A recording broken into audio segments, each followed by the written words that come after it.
সবাইকে আসসালামু আলাইকুম। আমি ফারুক। আজকে নতুন একটি ক্লাস আলোচনা করার জন্য এসেছি। আজকে যে ক্লাস নিয়ে আলোচনা করব সেটা হচ্ছে আয়তলেখ। তো আয়তলেখ কিভাবে আঁকাতে হয় সেটা আমরা আজকে শিখবো। তো দেখি কিভাবে শেখা যায়। আচ্ছা, তাহলে আমরা এখানে দেখতে পাচ্ছি যে এখানে আমাদের প্রশ্ন দেওয়া আছে, শ্রেণী ব্যাপ্তি দেওয়া আছে, গণসংখ্যা দেওয়া আছে।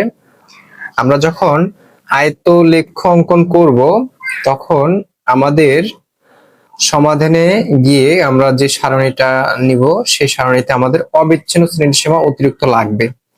শ্রেণীব্যাপ্তি ঠিকই রাখবো, গণসংখ্যা ঠিকই রাখবো, শুধু অবিচ্ছিন্ন শ্রেণীসীমা আমাদের এক্সট্রা তৈরি করতে হবে। তাহলে আমরা অবিচ্ছিন্ন শ্রেণীসীমাটা একটু তৈরি করে দেখি কেমন হয়।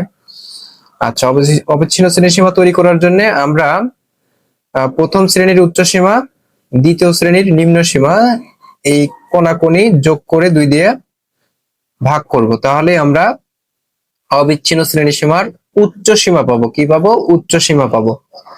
অর্থাৎ আমি আরো সহজ করে যদি বলি তাহলে একটু খেয়াল করব, আমরা এখানে 60 আছে, এখানে আছে 61। আমরা এই দুইটার মাঝামাঝি আমরা কত নিব? 60.5 নিব। আচ্ছা, এদিকে দেখা যাচ্ছে প্রথম শ্রেণীর উচ্চ সীমা হাফ বেড়ে গেছে, তাই আমরা নিম্ন সীমা হাফ কমায় দিব। তাহলে কত হবে? 50.5 হবে। এইভাবে আমরা অবিচ্ছিন্ন শ্রেণী সীমাগুলো বের করে নিব। তাহলে আরেকটা জিনিস খেয়াল করব, অবিচ্ছিন্ন শ্রেণী সীমাতে কোন শ্রেণীর উচ্চ সীমা তার পরের শ্রেণীর নিম্ন সীমা সমান হবে, মানে কোনাকুনি সমান হবে। এটা 60 নিয়েছি, এখানেও 60.5 নিব। এত থেকে এখানে আছে 70, আমরা নিব 70.5। এখানে 70.5 নিয়েছি, এখানেও 70.5 নিব। তারপর এটা 70, পরে আছে কত? 80। এবার আমরা নিব 80.5। এইভাবে শ্রেণী সীমা নিব। আচ্ছা, উচ্চ শ্রেণী সীমা নিব। তাহলে 80, এখানেও 80.5 নিব। এরপরে আছে 90, আমরা নিব 90.5। 90.5 ঠিকই রাখবো। পরবর্তীতে আছে 100, আমরা নিব 100.5।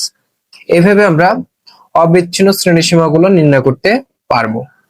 আচ্ছা, তাহলে আমরা অবিচ্ছিন্ন শ্রেণীসীমা নির্ণয় করেছি। এবার আমরা আয়তলেখ অঙ্কন করব। আয়তলেখ অঙ্কন করার জন্য আমরা লেখচিত্রে আমরা এক্স অক্ষ, ওয়াই অক্ষ, দুইটা অক্ষ রেখা টেনে নিব পরস্পর লম্বচ্ছেদী।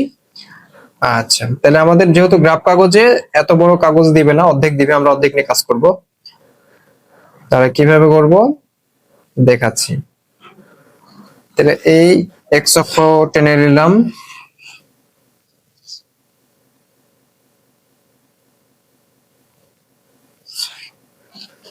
এবার আমরা ওয়াই অক্ষ নিব।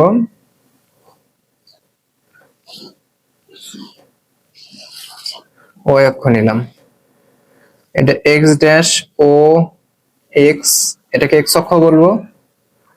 ওয়াই ড্যাশ ও ওয়াই, এটাকে ওয়াই অক্ষ বলবো।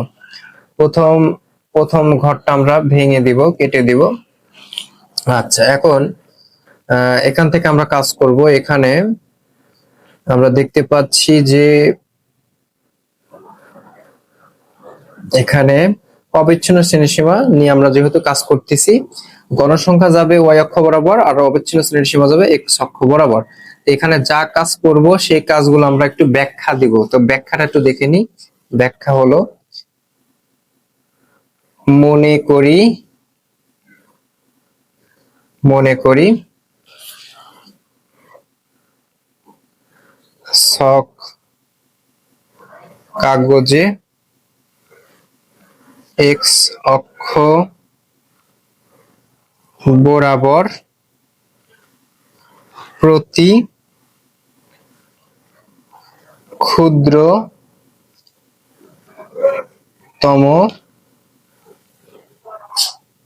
ঘরকে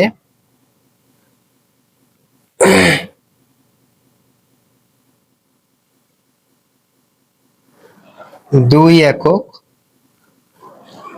এবং ওয়াই অক্ষ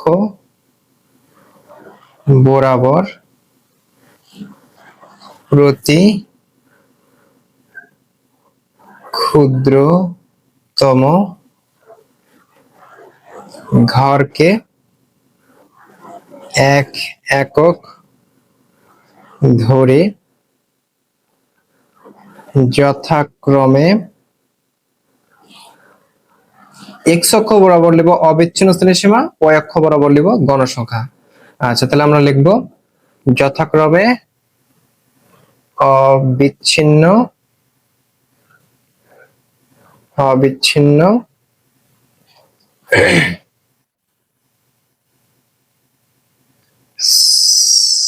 শ্রেণী সীমা এবং গণসংখ্যা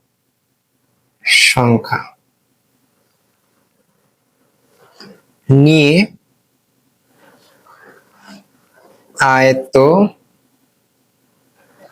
লেখ্য অঙ্কন করি। আচ্ছা, তাহলে আমরা এখন এই বিষয়গুলো আমরা এখন প্রতিস্থাপন করব। এইটার নাম নিলাম আমরা কত, আমরা এটার নামকরণ করব, আমরা একটু বাঁকা করে লিখবো যেন এখানে আটানো যায়। এটা হচ্ছে 50.5, এরপর এটা হচ্ছে 60.5, আচ্ছা এরপরে হচ্ছে কত 70.5, এরপর এটা হচ্ছে 80.5, এরপর এটা 90.5, তারপরে 100.5। ওকে, আমরা তাহলে অবিচ্ছিন্ন শ্রেণীসীমা গুলো এখানে উপস্থাপন করেছি। আর যেহেতু এদের ব্যবধান 10 করে আছে, তাই আমরা প্রতি এক ঘরকে এক্স অক্ষ বরাবর প্রতি এক ঘরকে ক্ষুদ্রতম 2 একক ধরে পেয়েছি। তাহলে 2 একক করে ধরলে 5 ঘর গেলে আমরা 10 ঘর যাওয়ার সমান হয়ে যাবে। আচ্ছা, ওয়াই অক্ষ বরাবর প্রতি এক ঘরকে একই ধরছি, তাই এটা 5, এটা 10, এটা 15, এটা 20। আমাদের সর্বোচ্চ গণসংখ্যা আছে 18, এর মধ্যেই হয়ে যাবে। আচ্ছা, তাহলে এখন আমরা মানগুলো বসাই দিই। 50 থেকে অবিচ্ছিন্ন শ্রেণী সীমা 50 থেকে 60, 50.5 থেকে 60.5 পর্যন্ত এর গণসংখ্যা হচ্ছে 6। আমরা 6 ঘর পর্যন্ত যাব। এই 5 আর একে 6, এই ঘর পর্যন্ত যাব। আমরা এই ঘর পর্যন্ত আমরা আয়তলেখ অঙ্কন করব। আয়তলেখ অঙ্কন করার জন্য আমরা এগুলো যুক্ত করব এইভাবে।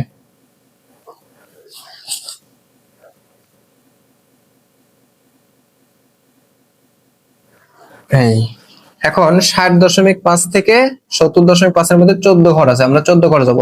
10, 11, 12, 13, 14, এখানে আমরা এই পর্যন্ত উঠে যাব, যুক্ত করব। আচ্ছা, এবারও তাই করব আমরা।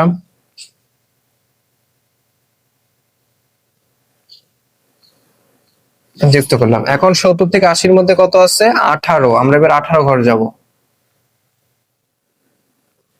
20 ঘরের 2 ঘর নিচে গেলেই 18 পর্যন্ত আমরা যুক্ত করব। আচ্ছা,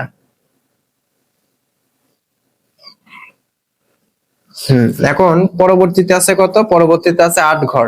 8 ঘর 10 ঘরের 2 ঘর নিচে এখানে। আচ্ছা,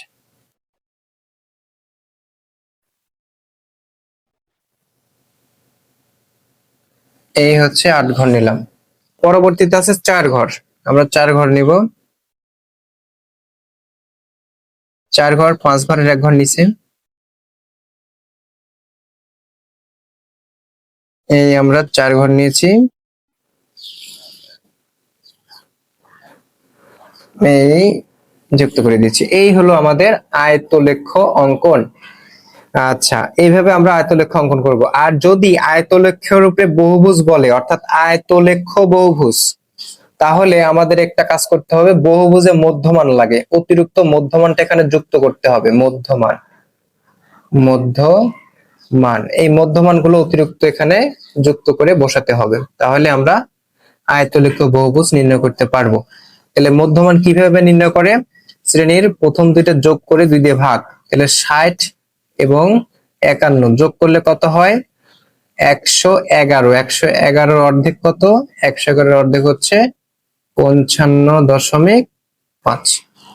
তাহলে এরপর একটা আমরা 10 ব্যবধান করে নিব। 55.5, 56, 57, 58, 59, 60, 61, 62, 63, 64, 65.5, 65.5 এইভাবে আমরা পাবো। 75.5, 85.5, 95.5। আমরা এই মধ্যমান গুলো আমরা এই এক্স অক্ষ বরাবর মধ্যবিন্দুতে বসায় দিব। তাহলে 50.5 থেকে 60.5 এর মধ্যে কত আছে? 55.5, এর মধ্যে বসায় দিলে হয়ে যাবে। এই যে আমরা প্রতি এক ঘরকে 2 ধরেছি, তাহলে এটা হবে 52.5, 54.5, এখানে গেলে 56.5, কিন্তু এক ঘর লাগবে, তাই এই ক্ষুদ্রতম ঘরের অর্ধেক নিব। অর্ধেক সোজা অনুসংখ্যা আছে 6, 6 ঘরে যা বসাই দিব।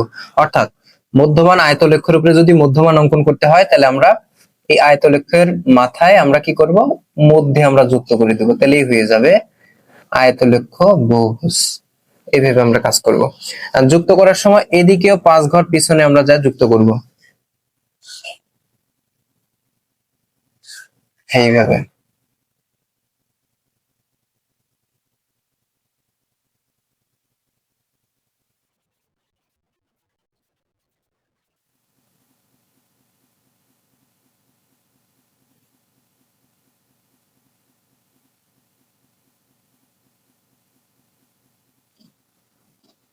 পরবর্তী 5 ঘর পর্যন্ত মানে যুক্ত করে দিব, অর্ধেক পর্যন্ত। বাস, এই হলো আয়তলক্ষের উপরে বহুভুজ, অর্থাৎ আয়তলক্ষ বহুভুজ। এর জন্য কিছু অতিরিক্ত কথা লিখতে হবে, যে এক্স অক্ষ বরাবর মধ্যমান ও গণসংখ্যা, ওয়াই অক্ষ বরাবর গণসংখ্যা নিয়ে আমরা আয়তলক্ষ বহুভুজ অঙ্কন করি। এর সাথে সেই অতিরিক্ত লেখাটা লিখলেই হয়ে যাবে। আচ্ছা, আশা করি এই বিষয়গুলো তোমরা বুঝতে পেরেছো। আর যদি কোনো প্রবলেম থেকে থাকে তাহলে আমাকে অবশ্যই কমেন্টে জানিয়ে দিও। তাহলে আমার ক্লাসটি যদি তোমাদের ভালো লেগে থাকে তাহলে আমার ফেসবুক পেজ থেকে আমাকে ফলো করে দিবে, এবং যারা ইউটিউব চ্যানেল থেকে দেখছো, YouTube channel analytic math subscribe করে দিবে।